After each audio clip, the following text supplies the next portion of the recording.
everyone, and welcome to another episode of The Big Idea. I'm your host, Jason Seymour. I'm the spokesperson for the U.S. mission to the Association of Southeast Asian Nations. Our mission started this show because we know that Southeast Asia is filled with leaders who not only have big ideas, but they turn these big ideas into a reality. And we have one of those leaders with us here today. I'm very excited to welcome our guest. His name is Win Htet Oo. He is a competitive swimmer, and we have so much to talk about today. But let me first say hello to Win. Welcome to the program. Hi, it's thank you for inviting me. It's good to be here. Such a pleasure. As I said, we have so much we could get to today. So much to talk about: sports, Southeast Asia, Burma, your decision to not compete in the Olympics. That got a lot of attention in the media. We're going to talk about that a little bit, but we definitely want to have a larger conversation about sports. So I know you want to make a presentation right at the top.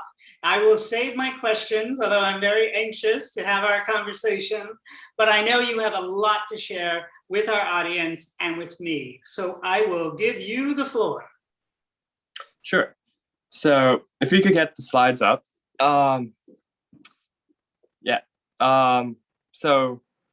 right now, I guess I was asked to talk about sport and the power of sport in Southeast Asia.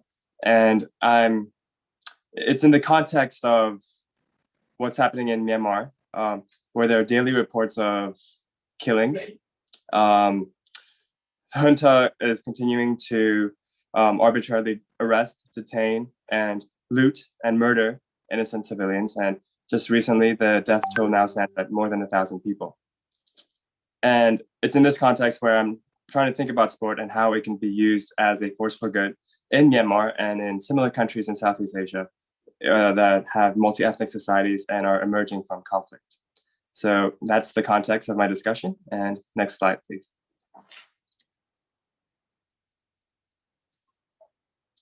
So I'd like to quickly talk about, try to condense, the immensity of the topic by first addressing the three main questions, I guess: what's meant by sport, and establishing sport's purpose, and for whom should sport serve?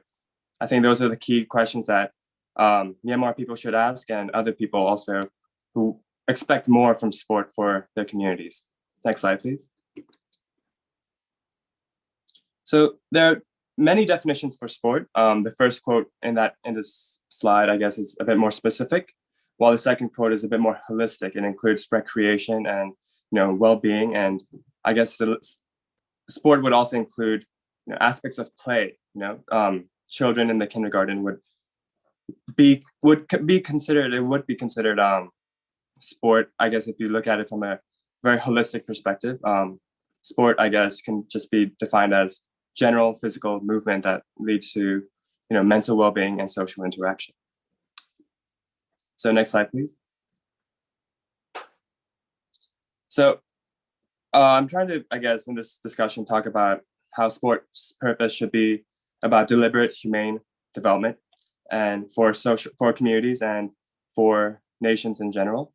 And I think in order to do that, we should understand sports, personal intrinsic value for individuals, and also its utilitarian value for societies and communities.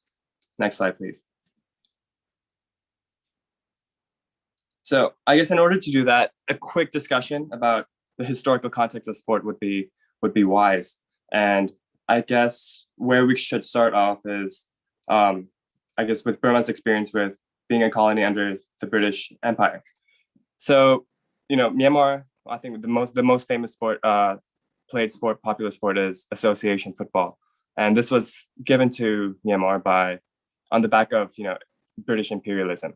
And sport developed, I guess, in an era in Europe where nations, empires were increasingly, at odds with one another. And it was an environment of conflict, of militaristic developments.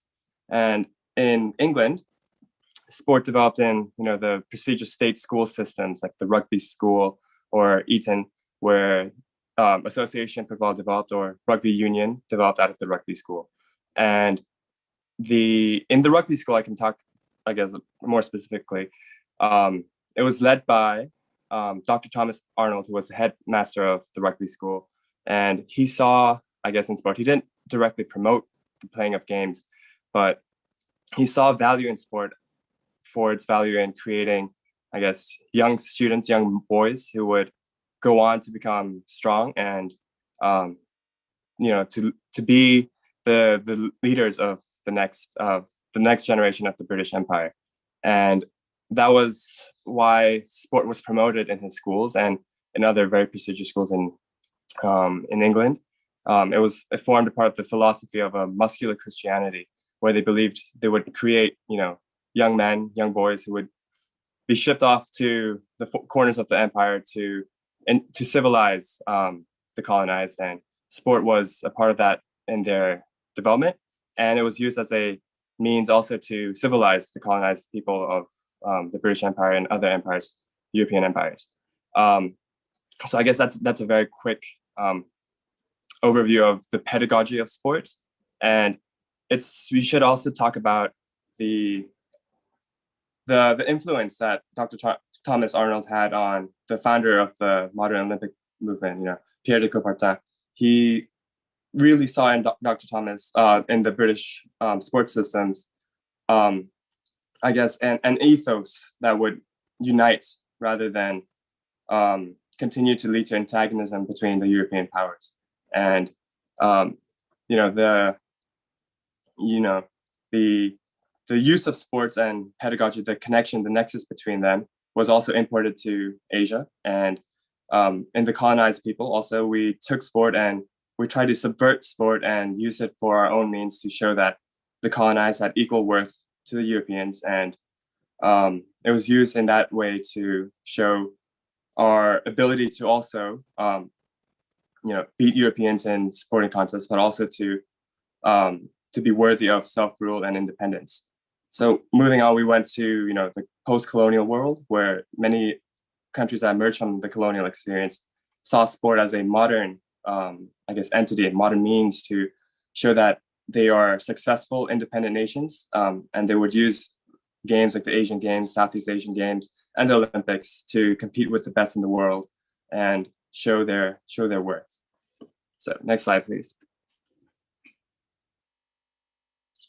So the idea of sport as a social good, or sports to be used in development or peace purposes, I guess, came out of also in a similar vein, the evangelical belief that sport had intrinsic value for people, and that in promoting sport and letting kids play sport in conflict societies, that it would lead to greater social cohesion when kids learn, the values associated with sport about fair play, fairness, and ethics. But yet, from that quick discussion that I had about the pedagogy of sport, sport really was a mirror to society, and the idea of sports being used for development and peace it's only good so far as we want a greater or more cohesive society. So sport is just a small part of it. And I guess if you want to use sport for development, sport for peace, you also have to really focus on the greater society and how sport can play into making a more ethical society. Next slide, please. So that's on the slide is just a quick quote about what sport for development is. On top of this, I guess now in the modern era, we would also include aspects of inclusion, especially with women and other marginalized communities, especially the disabled. And these are emerging, topics and themes that sports practitioners, especially in the developing world, are aware of, especially now that the Paralympics is going ahead today. And I guess in many developing societies, there's still a lot of stigma with disabled athletes, disabled people, and increasing their visibility. Sports is a very important means to just increase their visibility and show that they can compete and they are, just as worthy as able-bodied people. Next slide, please. So sports for development and sports for peace is a very political and contentious topic. And many critics of the sport for development, sport for peace movement contend that sport is actually, the movement isn't actually very productive in creating development and creating peace. And it's something that sports practitioners and development people should understand, that it's only a small part of the whole development process, but it is, I think, sport for development and peace sport can be used for development and peace in a very specific and it has to be a very deliberate process. Next slide, please. So the process I wish to share with people is a process outlined by John Sugden, who's a practitioner in the sport for development sphere. So he maintains that sport can be used wisely to promote peace and cohesion, but I guess it has to take place within a certain context. There has to be neutral grounds for people of different conflicting society, ethnic groups to come together. The program has to allow for people to increase the opportunities to get together, especially in ethnic communities that are incredibly segregated and divided. Sport allows for this neutral ground to take place. And many practitioners would say that sport is actually a form of ritual that would help bring people together and deconstruct essentialist narratives of their ethnic identity that's enforced by ethnic, political and I guess social expectations of what ethnicity means. So sport is a very important grounds for just to bring people together. And next slide, please. So I think what John Sugden said was we had to be more attentive to the critical perspectives rather than the evangelicals of sport for development and sport for peace. Sport does have a role to play because it is what I said. It's a blank canvas where the youth who reject a lot of the inherited baggage of essentialist perspectives of identity and division can create a new avenue or create an arena for different ideas to congregate and different people to congregate and share these new ideas. And that's why I would suggest that sport is used explicitly for the purpose of creating a more federated and more democratic society. Next slide, please. And this is a famous use of sport bringing people together, I guess, was when South Africa emerged out of apartheid. Nelson Mandela, South Africa hosted the Rugby World Cup, and miraculously they won. And also within a few short months, I think a year, they also won the Test match against England, and they also won another, I think, a football match, and it really brought society together. And behind all the media, Mandela instructed that the sports infrastructure in South Africa change to reflect a more multicultural South Africa. Next slide, please. So this is, it's pretty hard to see, I guess. This is a diagram of what John Sugden promoted of how sport can be used to develop communities. And at the center of it are the children. And it radiates out to political society.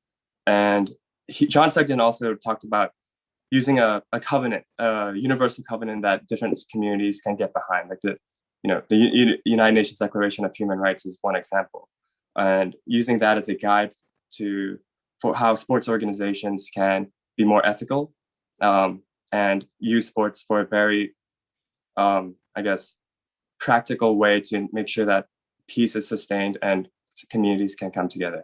Next slide, please. So I'd also like to quickly talk about which era we're in sports. It's a very commercial era. We're also what many people consider the Asian century, the Asian era, but we're also facing, ecological disaster, climate change, and we also have to consider that that is going to play a big role in how we develop sports in the future. Next slide, please. So using Sugden's approach, I guess I'd like to also perhaps point to a new way how we can organize sport, especially in post-conflict societies. And I think it starts with sport being Indigenous-led and having these 4 key components to make sure that sport is actually used for democracy and used to create, I guess, a new culture of organization within ethnic communities to reflect the federation society that they wish to see in the nation.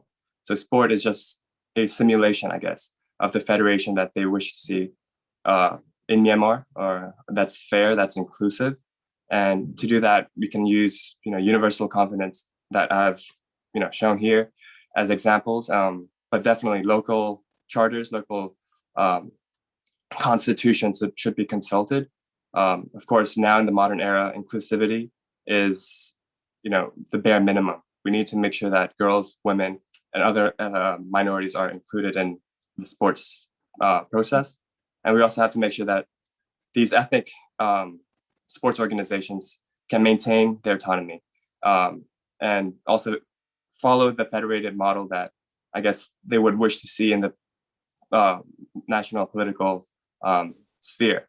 Because in being a federated structure, and Myanmar is an incredibly diverse country. Many states have many different languages and ethnic groups, and in using sports as a means to organize these many ethnic groups, we assume the leadership and the capabilities that are required of us if we wish to live in a democratic country. So I believe these are the 4 things that are bare minimum of how sport should be organized in post-conflict societies like Myanmar. Next, please. And that was a very, very quick discussion of what sport is.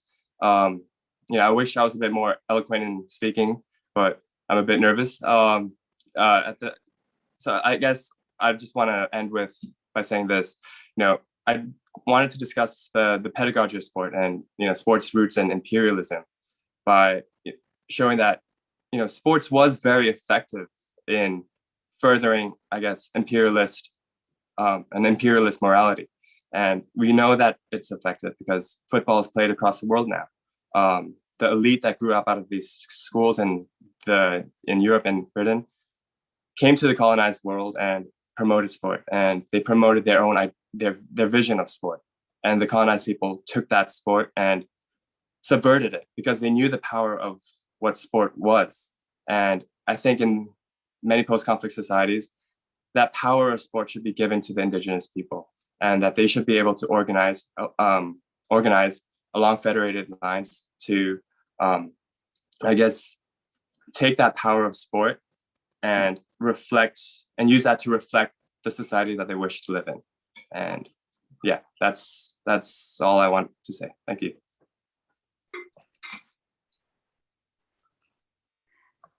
Thank you, Win. And I'm sure that there's a lot more you wanted to say, but you wanted to try to put that in just a few minutes. And this is such a rich, rich topic. So you could have talked for another hour, but I'm glad that you stopped, and so we can have a conversation, because I have a ton of follow-up questions and questions on other topics.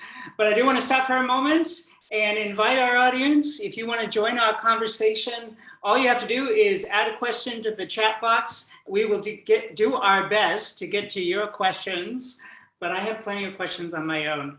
And I do want to start with a question looking at the positives and the negatives of where we are. So to preface this question, when I look at the United States in the past year, we've been having a hearty debate over whether children who identify as trans girls should participate on the boys' team or the girls' team. But what was a silver lining in that conversation I saw was that everyone was saying sports is important for all children. Sports is important for boys, it's important for girls. And there was a time when the United States did not fund sports for girls. And if we go farther back, there was a time when having Black Americans represent the United States at international competitions was shocking, was controversial. So you talked a lot about inclusion and women and minorities and ethnicities. And I'm curious if you would tell the audience and tell me, what do you think Burma and Southeast Asia, what have they done well to be inclusive? What are some positive stories, positive signs? And then what are some specific actions that you would like either Burma or Southeast Asian countries or sports entities engage in to improve the situation? Yeah, so perhaps I'd like to talk about the disabled community in Southeast Asia. I think just in very broad general strokes there's a lot of stigma with disability still, mental and physical stigma. And it's still not shown, I guess, very publicly they're not in the media as much as where I live in Australia. They make a big showing of showing their Paralympic teams and athletes of disability.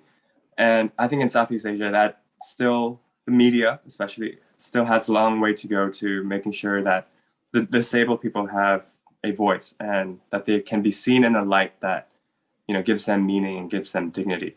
But there is progress. I think disability athletes in Malaysia receive if it's still not if they win a Paralympic medal, it's still not equal to an Olympian's pay from the state government. But before they didn't have anything. So I guess the governments are starting to recognize the value of disabled athletes and disabled people, that they can be productive members of society. I think Malaysia also has quotas that allows disability people to access work placements. And these are small things that are starting to help, I guess, normalize disabled people in society. And also I think in many, Southeast Asia is very diverse, and there are communities that have very nuanced ideas of, different sexual minorities and trans people and stuff like that. And those ideas are often eliminated after colonization. And suddenly the way we saw trans people changed, and some communities that used to be very welcoming of trans people, where trans people had a certain place in society or in their culture, suddenly changed. And I think people in Southeast Asia are starting to recognize the value of some of their previous cultural understanding of these minorities, sexual minorities, and coming to terms with accepting them in the modern world. But I still think there's a lot to be done. And but I guess it's also a question of finance. Making sure that sports facilities or any facilities really have disabled access or stuff like that, it's just not something that I think many policymakers in Southeast Asia consider first. But I think slowly things are changing. Well, certainly you were just mentioning finance, and financing is a big element of sports in the United States and any country in Southeast Asia. If you have a wealthy family and you have parents who can hire coaches and hire trainers and pay for lessons, you are going to have an advantage if you have an athletic skill. But if you're poor and your family needs you to work to support the family, you're not going to have that time to develop that craft. What are some innovative solutions, or do you have ideas? How do we enable more children, because it's best if you're an athlete to start young, more children to have access to the resources necessary to become professional athletes? What could we do? Yeah, so in that presentation, I had included a photo of, in Israel, they have a collective called a moshav, where it radiates outwards from the center. And I had a photo of the mandala.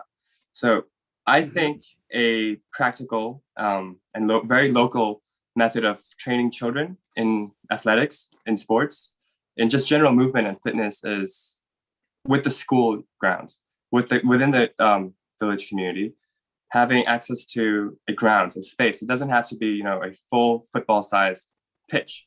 It can be just a very informal clearing where we have preferably next to school, where we would have kids be able to play freely, and also have, I guess, rigid training, appropriate for their age, of course, by a teacher, by a physical educator who is able to teach children the basics of free movement. I think that's a very practical way of making sure that kids from a very early age, regardless of where they're from, if they have access to a school, that they have access to play. And if they have access to play, that they have access to the basic fundamentals of what sport requires, which is just ability to move, jump, and roll around. And it doesn't have to be expensive. You don't have to have a football-sized pitch with perfect grass and a goal and different stuff like that. It's up to the village to consider also, what's within our means to provide kids the right to play, and promoting that. And I don't believe it has to be very expensive. We can rely on local partnerships, local business communities to provide the kids in that area a means to play, but also not just kids, but the wider community, adults also, to gravitate towards that pitch, that field, and do cultural events, practice sport, and practice movement. So that's what I would suggest. I guess going back to the very core of society, which is the village, the community, and making that link between education and sport very explicit by having that pitch close by a school that allows kids to have access to it freely.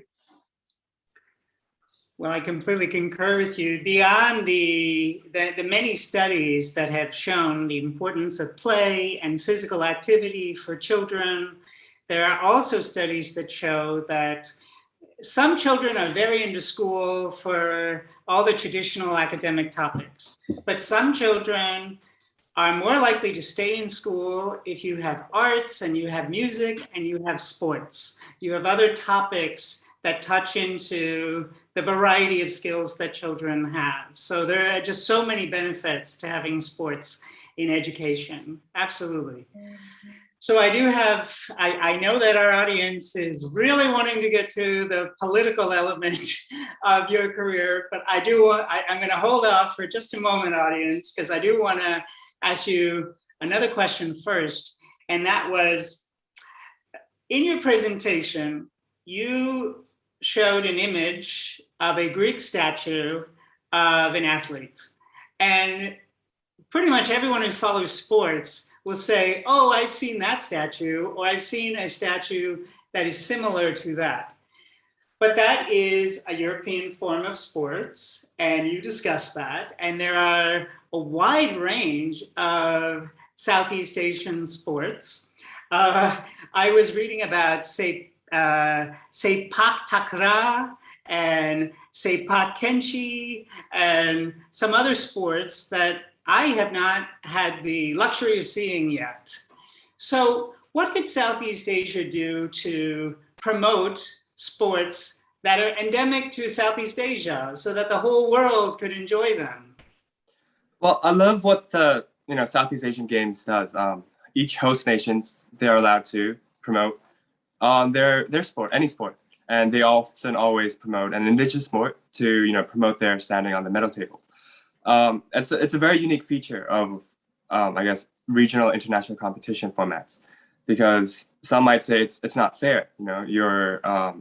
This is pretty much just a way to boost your nation's performance on the medal tally, just get more gold, especially when you're doing an indigenous sport that other nations don't have any experience with.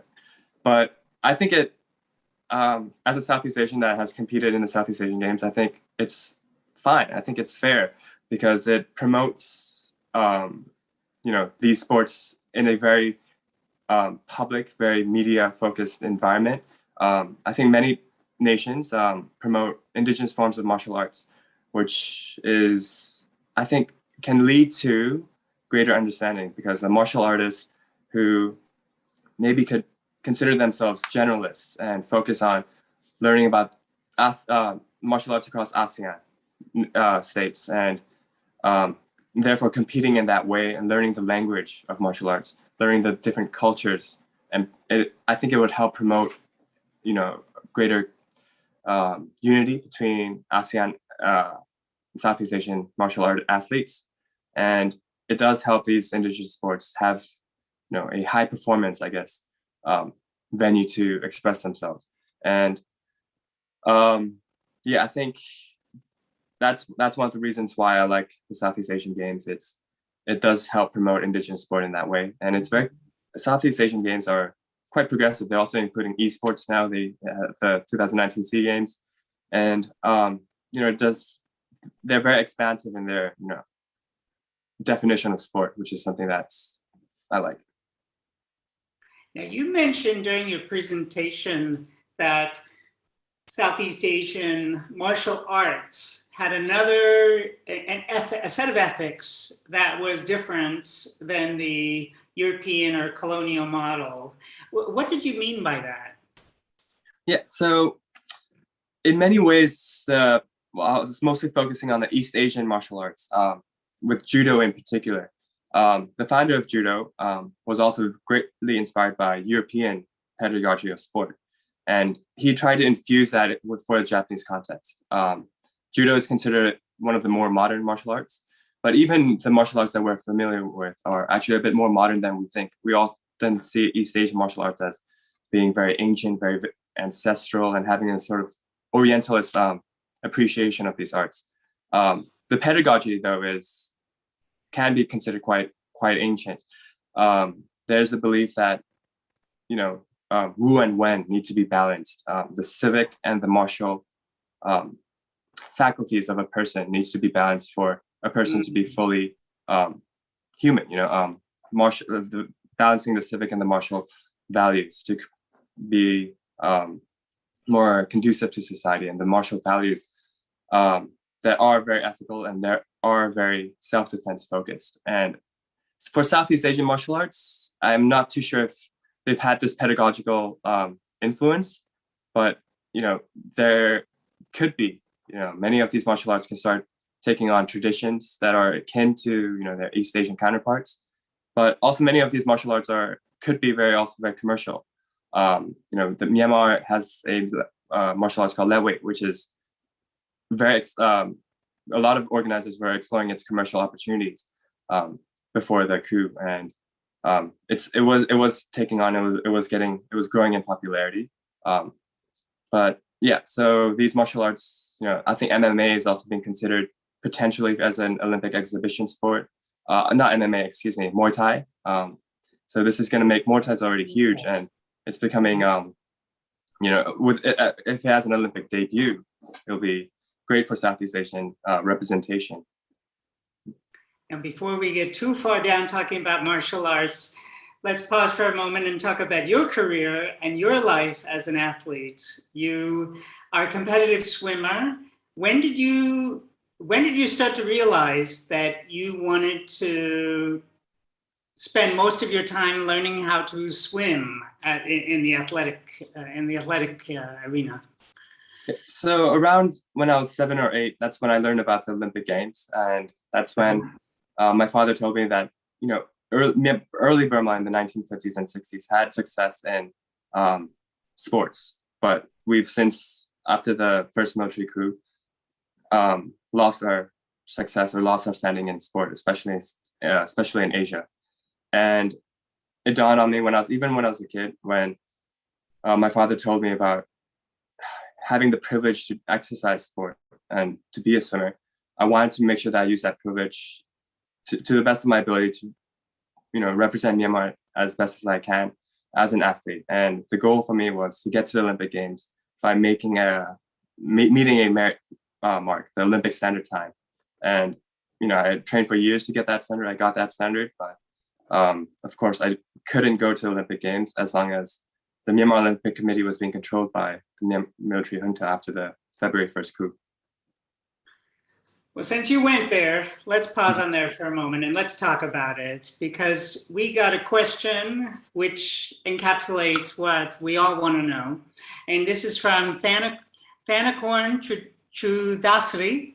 And Thanakorn asks, what kind of message did you want to convey for boycotting the Olympics?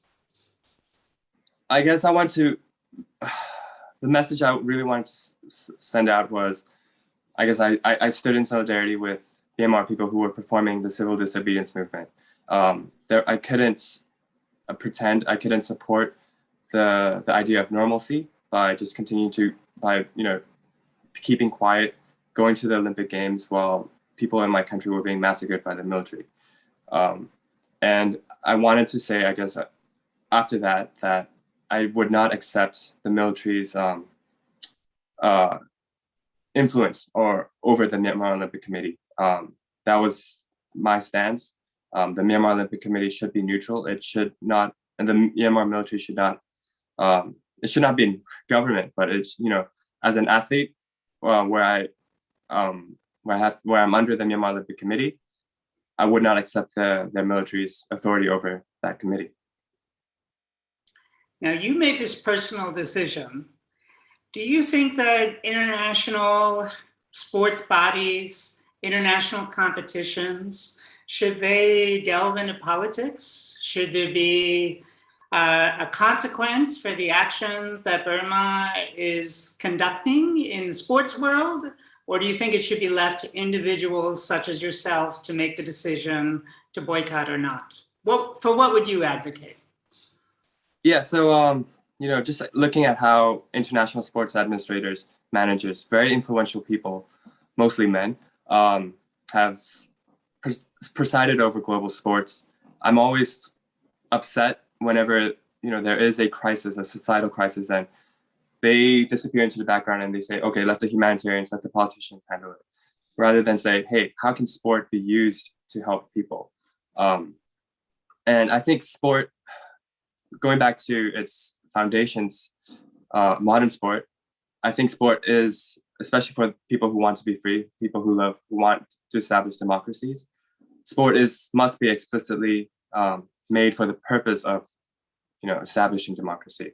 And how that could be is what I suggested, that ethnic groups federate and organize sport, and that's sort of, I guess, would be like a simulation or a reflection of the federation that they wish to see in the country, that they would adhere to established covenants, that they would adhere to inclusivity principles and democratic decision making.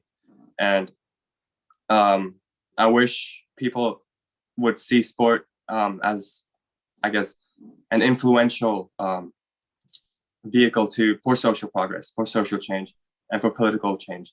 And the organization of sport, I think, is key to that. And those who preside over the very influential organizations, international organizations of sport, should also reflect that, this is a world that deserves to be free. People deserve to be free. And countries that are under, military regimes or brutal dictatorships, accepting and legitimizing the dictators, sports teams and delegations is legitimizing in certain ways the brutality of their regimes. And I'm an sports activist. I think the IOC and other bodies need reform to better account for human freedoms and democracies and the need for democracy. Well, you're getting a lot of comments of support and love from the audience, so I can't read them all, but a lot of people are very proud of the steps that you took.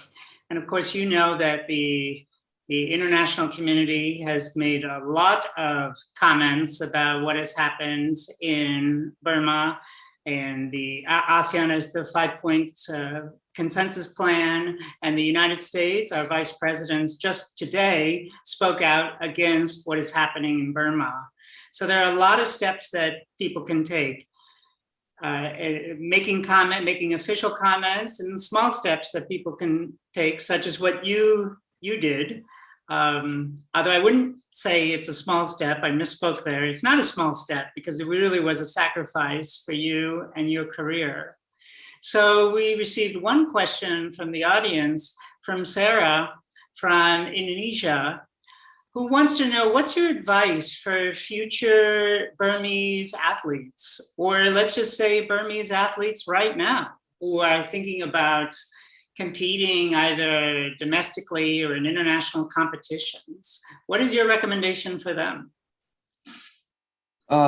It's incredibly difficult for me to recommend a set of actions, especially if I'm not in Myanmar, I'm not in Burma, so I'm speaking from a safe position.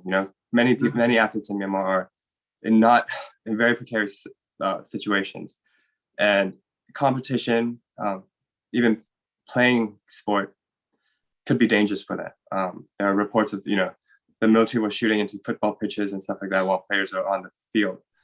I think as a Myanmar athlete right now, I think I would suggest that the best thing that they can do for the country is to formulate how they can organize the sports industry, the sports infrastructure for a Myanmar that is free, for a federal Myanmar, and to consider how sport can play an explicit role in creating democratic mindedness, to establish democratic values in sport.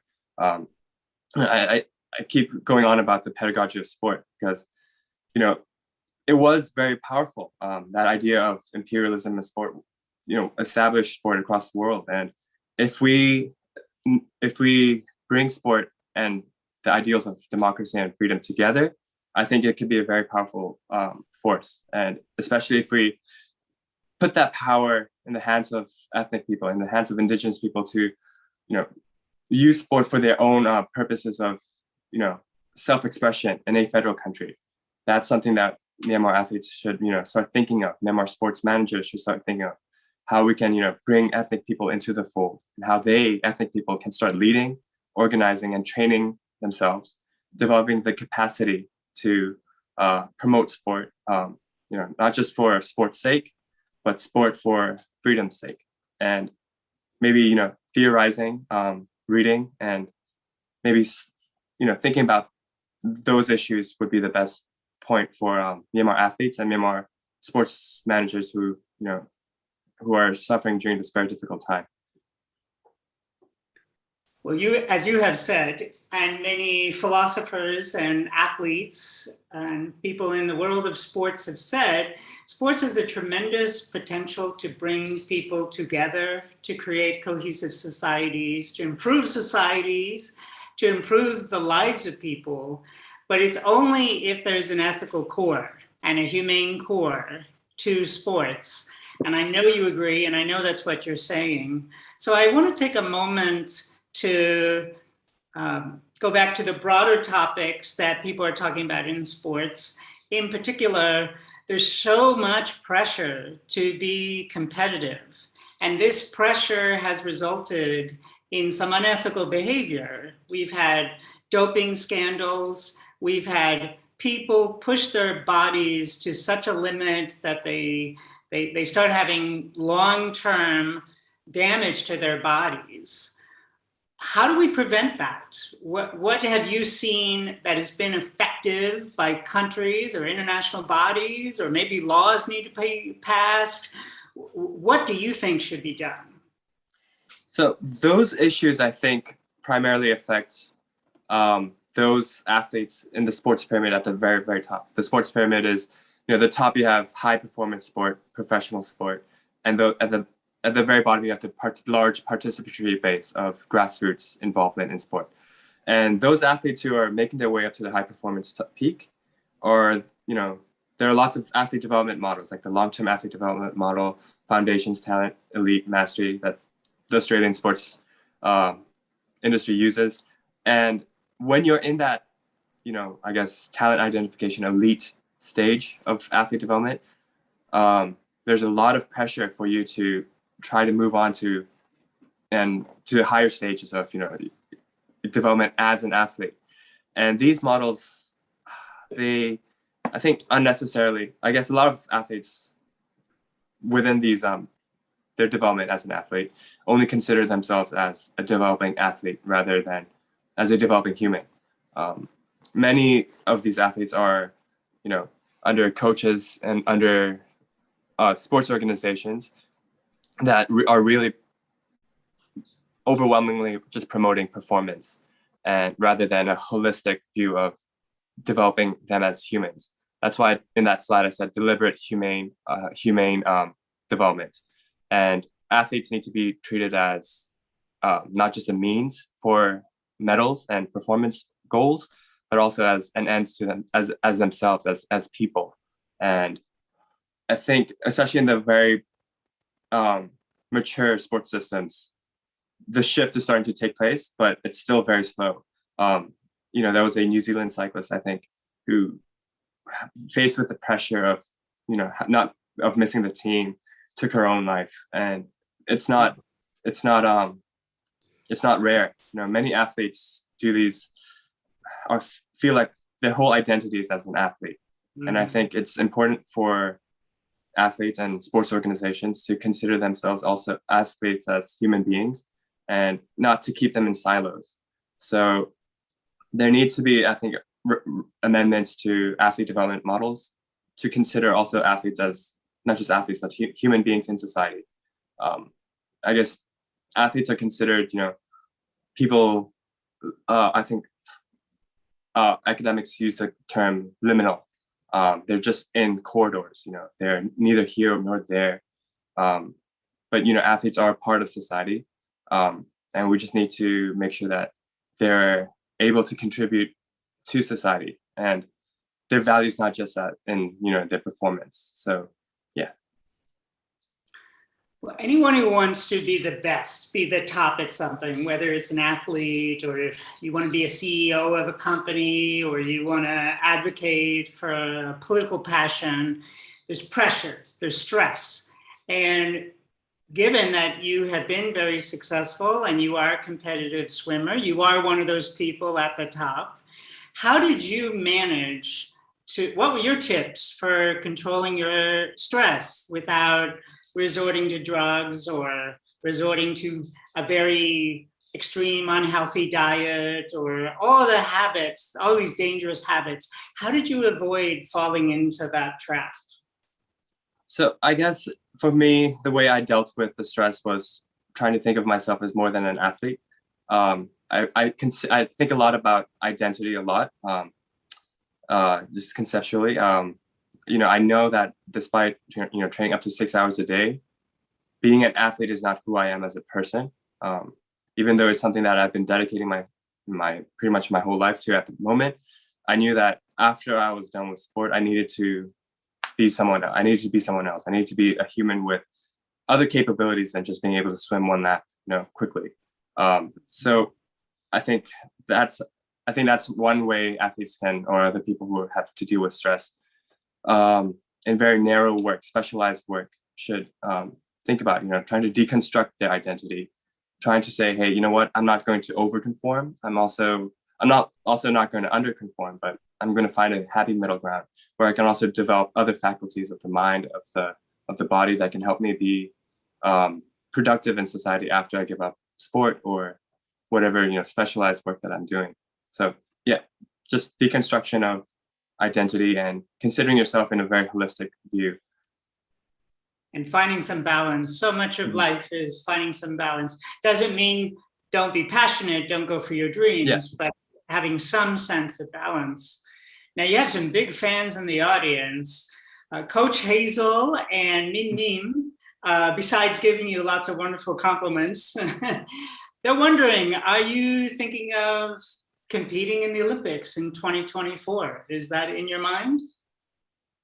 Again, I would only compete under the Myanmar flag if the Myanmar junta was was gone. Until, not even if the Myanmar Olympic Committee was independent, I'm not going to compete as long as the junta was still in charge, or and Myanmar is still in turmoil. So yeah, I'm still swimming just because I gained personal satisfaction from it, and I train, I do sport, but focusing on a high performance athlete career right now is not a priority.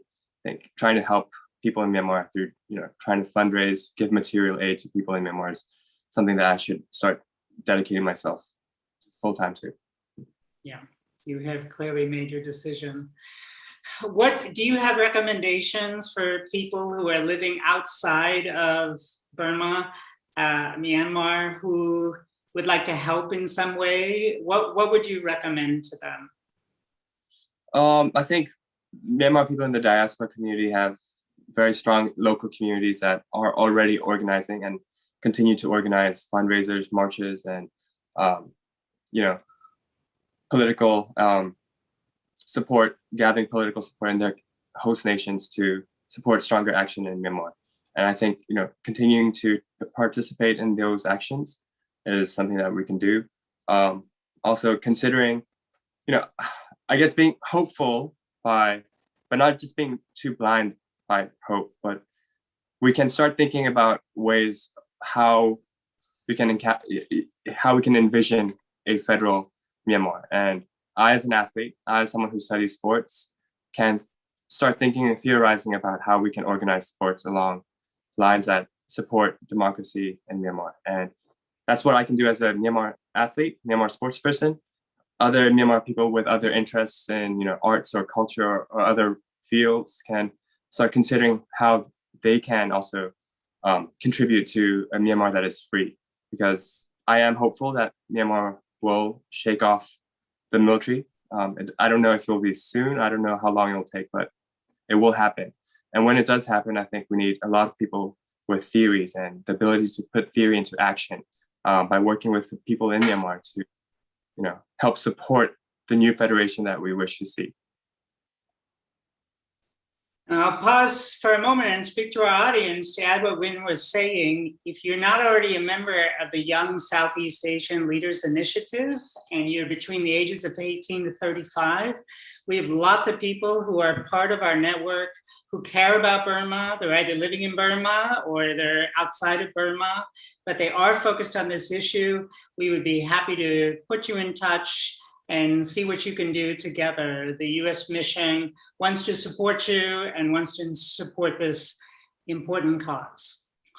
So, but thank you, Win. Absolutely, there are lots of different ways and there are people all over the world who care about this issue. Now, you are an alumnus of a US government program, a US university. You went to New York University. Could you tell our audience just a little bit about your experience living in the United States? I know I'm telling you to sum up 4 years. I'm sure you have lots of stories, but are there any thoughts you'd like to share with our audience about your time there? Oh, yeah. My time in New York, my time at NYU was very developmental period of my life. It was a huge city, mega city. Had a bit of a cultural shock, actually. I think the first year I was there. But for many Myanmar students who have the great opportunity to study abroad through scholarships or other means like that, I think a lot of us had went to these universities with hopes that of studying a degree that we would be able to use back in Myanmar and help ourselves, our family, and our society. I studied economics and social entrepreneurship, and I guess that shows how I wanted to come back to Myanmar and use my knowledge that I gained in U.S. universities, NYU, to help people in Myanmar. And like economics, entrepreneurship, especially entrepreneurship, social entrepreneurship. There's a lot to be done in Myanmar, especially in some of the poor communities and states in Myanmar. And I know, so those Myanmar students that did study abroad, who came back to Myanmar, who also did a lot of things for civil society, for business, their dreams are gone, they're shattered, but the work still needs to be done. And I'm proud. I'm still studying. I'm use what I've learned from my experience there to still come back to Myanmar to contribute in its development.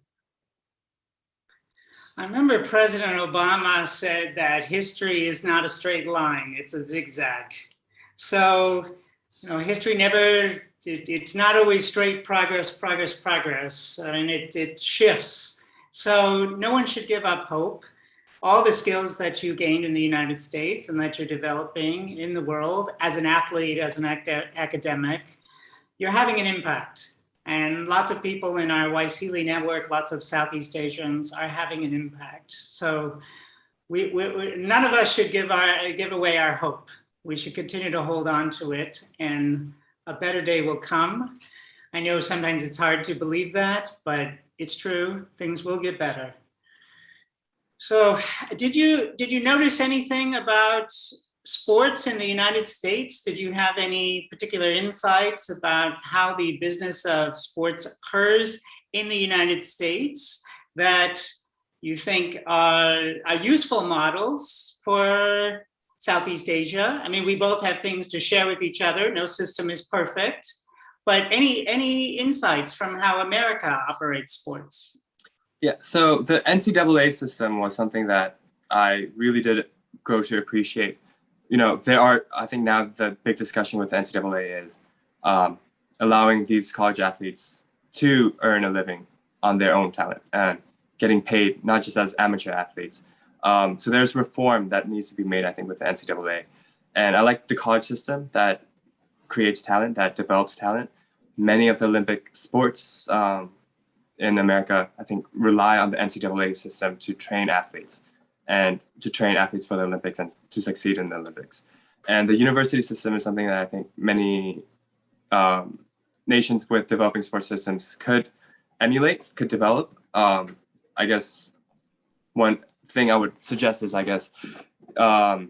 nations with a college system, growing college system could, pay their athletes alongside, if they're going to use their talents, if they're going to earn media rights and revenue to subsidize other sports, these athletes need to be able to earn a living from their own talent. So, but yeah, the NCAA system was a system that I did appreciate. It, helped athletes gain an education while also expressing themselves as athletes and preparing themselves, a few of the athletes, for professional leagues or whatever.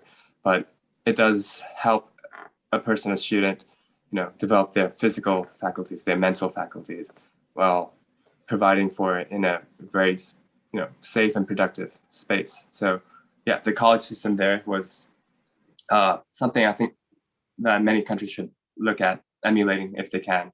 And of course, university tertiary education is very important for developing countries to develop. And sports also a very good way to attract students, of course, I'd say. Win, I'm enjoying this conversation so much. I wish we had another hour. There's lots to discuss within college sports. There was a very recent Supreme Court decision, which will have an impact on how college sports operates. There's so much. Unfortunately, we're going to have to close the show. But before we do, I'd like you to share with our audience something that's really beautiful about Burmese culture or the country, something that some of our Southeast Asian audience members or American audience members might not know. What's something that you would like us to know about Burma? So Myanmar for me existed really as an abstraction, a dream, because I've read so much about Burma. Even when I was there, I couldn't fathom the diversity of the country. At the very, very far north, in the tail end of the Eastern Himalayas, or the mountains there's a community of Tibetans that live in isolation from the rest of Myanmar. Down south, you have the Austronesian speakers who are seafarers or nomads, and that incredible diversity of cultures. All the major Southeast Asian language families are found in Myanmar. The Indo-European languages are also found in Myanmar. The Sinitic languages are found in Myanmar. There's an incredible diversity of people and cultures and traditions that need to find expression. And I wish, Southeast Asians and people in the world would appreciate that. But their cultural expression can only take place in a free society. And I hope people would stand with the people of Myanmar who want Myanmar to become free and a federal democracy, so that these cultures that these people have can be best expressed for the world. Yeah. Well, the United States stands with you and the people of Burma, Myanmar, and we certainly want a better future for all its people in the country and throughout the world. I thank you so much for joining me, Win. What a wonderful conversation. I hope everyone in the audience enjoyed this rich topic about about Burma, about sports, about Southeast Asia, and we just scratched the surface. There's so much we could have gotten to. I have a list of questions I didn't get to, but we're gonna have to wrap up the show. I do hope Win will come back for a future interview. We have the Winter Olympics coming up, so maybe we'll have a follow-up chat. Plenty to discuss about sports in Southeast Asia. Well, thank you, audience, for joining us for another episode of our programs. So thank you for joining us, everyone. Take care, and until the next time.